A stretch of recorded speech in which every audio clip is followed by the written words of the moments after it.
Hi hello నమస్తే this is గన. ఇప్పుడు మనం చెప్పుకోబోతున్న స్టోరీ కళ్యాణం ఎపిసోడ్ 7. దేవ ఆఫీస్కి రెడీ అయ్యి కిచెన్లో ఉన్న త్రిపురని చూసి, వామ్మో దీనికి వంట రాదు అని చెప్పింది, మరి ఇప్పుడేం ప్రయోగం చేస్తుంది అని అనుకున్నాడు. దేవ హాల్లోకి రావడం చూసిన త్రిపుర ఇడ్లీ అవ్వడంతో ఇడ్లీ చట్నీ ప్లేట్లో వేసుకొని దేవా చేతిలో పెట్టి వాటర్ బాటిల్ కూడా అతడి ముందు పెడుతుంది.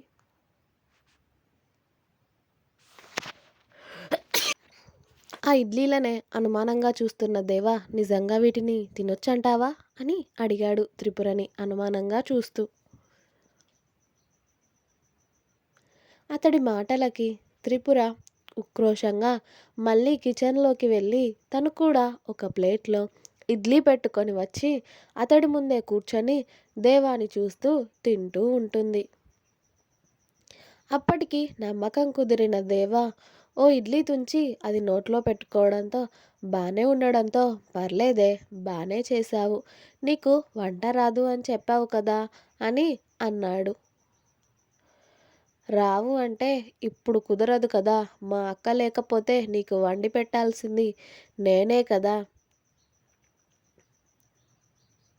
నిన్న భర్త భార్య అని ఓ పెద్ద సొల్లు సోది చెప్పావు కదే, మళ్ళీ ఒక్క రోజులో ఇంత జ్ఞానోదయం ఎలా అయింది నీకు? నీకు నేను ఇష్టం ఉన్నా లేకపోయినా నా బాధ్యత నేను నిర్వర్తించాలి కదా. అబ్బో, మీ ఇద్దరికి ఇలాంటి పెద్ద పెద్ద డైలాగులు ఎక్కడి నుండి వస్తాయే? ఇలాంటి డైలాగులతోనే ఎదుటి వాళ్ళని నోరు మెదపకుండా చేస్తారు అనుకుంటూ చక్కగా ఇడ్లీలన్నీ తినేసి కాఫీ కోసం ఎదురు చూస్తూ ఉంటాడు దేవ. త్రిపుర తన టిఫిన్ కూడా పూర్తి చేసి మళ్ళీ కిచెన్లోకి వెళ్ళి దేవా కోసం కాఫీ ప్రిపేర్ చేస్తుంది. కాఫీ కప్ ఒకటి దేవా చేతికి ఇచ్చి ఇంకొకటి తను తాగుతూ వేరే సోఫాలో కూర్చుని ఉంది. దేవ త్రిపురనే చూస్తూ తన కాఫీ కంప్లీట్ చేసి మెల్లిగా వెళ్ళి త్రిపుర పక్కన కూర్చున్నాడు. దేవ అక్కడ కూర్చోగానే త్రిపుర అక్కడి నుండి వెళ్ళిపోదామని లేచి నిలబడుతుంది. కానీ దేవ త్రిపురను వెళ్ళనివ్వకుండా తన చేయి పట్టి లాగడంతో వెళ్ళి దేవాని అతుక్కొని కూర్చుంటుంది త్రిపుర. బావా, ఏం చేస్తున్నావు అని అంది త్రిపుర. ఇంకా ఏమీ చేయలేదే నేను అని అన్నాడు దేవ. ఎక్కువ చేయకు బావా, వదులు నన్ను. పెళ్లి చేసుకుంది వదలడానికి కాదే. నువ్వు నన్ను పెళ్లి చేసుకుంది అక్క బలవంతం మీద, నా మీద ఇష్టంతో కాదు. అయితే అయితే ఏంటి?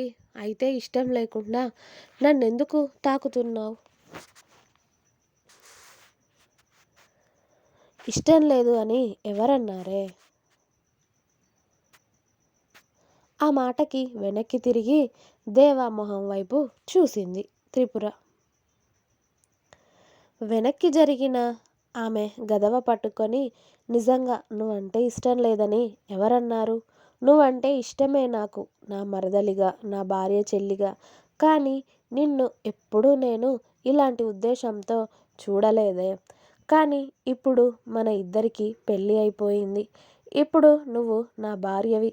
నిజంగా పిల్లల కోసమే అయితే నేను అన్ని విలువలు వదిలేసి నీతో కలిసిపోవచ్చు. కానీ అలా నేను చేయలేనే. దాన్ని ఎలా అయితే పెళ్లి చేసుకున్నానో నిన్ను కూడా ఆ అగ్నిసాక్షిగా అందరి ముందు నీ మెడలో తాళి కట్టి నా భార్యని చేసుకున్నాను. నీ మీద ప్రేమ పుట్టాకే నీతో ఒకటి అవుతానే తప్ప ఏదో నా కోరిక తీర్చుకోవడం కోసం మాత్రం నీ దగ్గరికి రాను నేను. నీ కళ్ళల్లో కూడా నా మీద ప్రేమ తెలుస్తుంది. ఎందుకే ఇది? ఎప్పటి నుండి? మన పెళ్ళైనందుక? లేక అని దేవా మాట నోట్లో ఉండగానే త్రిపుర కంగారుగా తన తల పక్కకి తిప్పుకొని, నీకు ఆఫీస్కి టైం అవుతుంది బావా అని అంది. నేను ఇక్కడ మాట్లాడుతున్నాను కదే. ఆ మాటలు నువ్వు ఇంటికి వచ్చిన తర్వాత మాట్లాడుకుందాం కానీ ముందు నువ్వు పద. చిన్ని, నన్ను మాట్లాడనివ్వవే. నీకు నా మీద ప్రేమ కలిగినట్టే నీ మీద కూడా నాకు ప్రేమ కలగాలి చిన్ని. అప్పుడే మన లైఫ్ బాగుంటుంది. అర్థమైందా? నీకు అక్క మీద ఎంత ప్రేమ ఉందో నాకు తెలుసు. బావ ఆ ప్రేమ కూడా నీకు నా మీద పుడుతుందా అని అడిగింది త్రిపుర.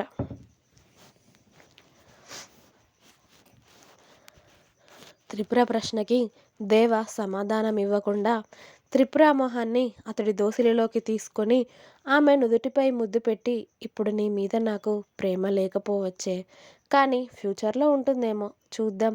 నాకు ఆఫీస్కి టైం అవుతుంది, వెళ్తాను, ఓకేనా అన్నాడు దేవ అతడి నుదుటిని త్రిపుర నుదుటికి ఆనించి. అంది త్రిపుర కళ్ళు ఆర్పి.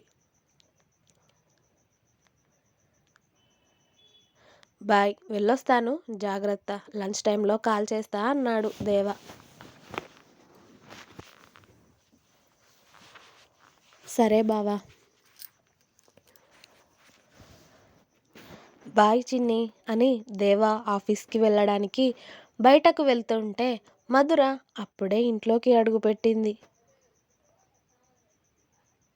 భార్యని కోపంగా చూస్తూ అతడి కారులో కూర్చున్నాడు దేవ.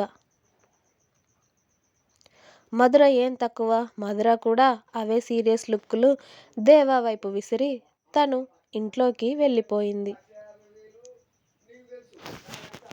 దీనికి బల్బుకి మాత్రం ఏమీ తక్కువ లేదు, దొంగ మొహంది, కనీసం ఒక మాట కూడా పలకరించడం లేదు అని మధురని తిట్టుకుంటూ దేవ ఆఫీస్కి వెళ్ళిపోతే మధుర చిన్ని అంటూ త్రిపుర దగ్గరికి వెళ్ళింది. అక్క అని సంతోషంగా త్రిపుర మధురని హత్తుకుంది. ఏం చేస్తున్నావే? ఆయన ఆఫీస్కి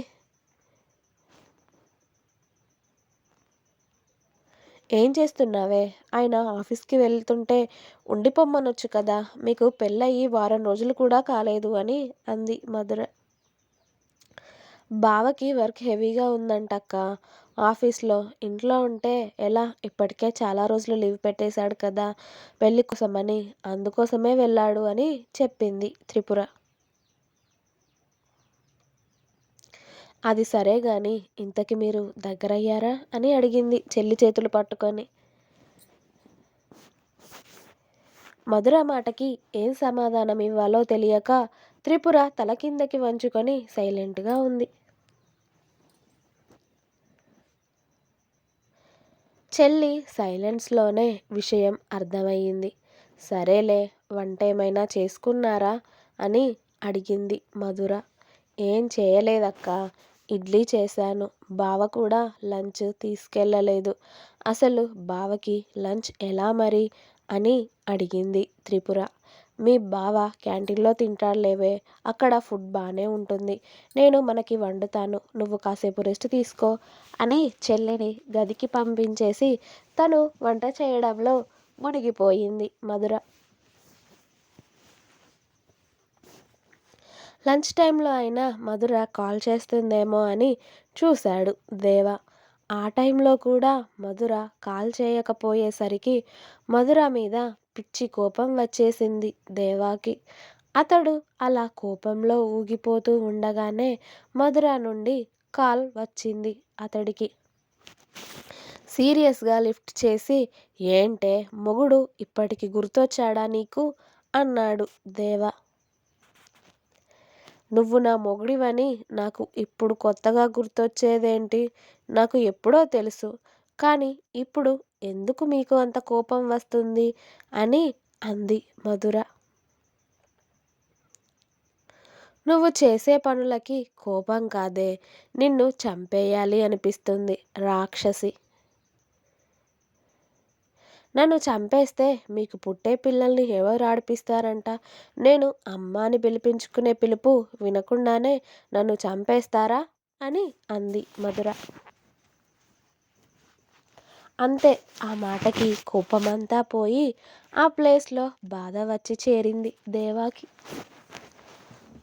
మధురకి పిల్లలు అంటే ఎంతో పిచ్చో అతడికి తెలుసు. బయట ఎక్కడికి వెళ్ళినా చిన్న పిల్లల్ని చూస్తే ఎంత సంబరపడుతుందో తను. వాళ్ళ పెళ్ళి అయిన సంవత్సరం నుండి పిల్లల కోసం ఎదురు చూస్తూ ఉంది. కానీ తనకి ఆ భాగ్యం లేదని తెలిసాక మధుర కన్నా ఎక్కువగా బాధపడింది దేవాన్నే. ఏవండి, ఉన్నారా అని అరిచింది మధుర, దేవా సైలెంట్గా ఉండడంతో. హా, ఉన్నా, చెప్పవే, భోజనం చేశావా అని అడిగాడు దేవా. హా, ఇప్పుడే తిన్నాను, మీరు తిన్నారా? హా, ఇప్పుడే.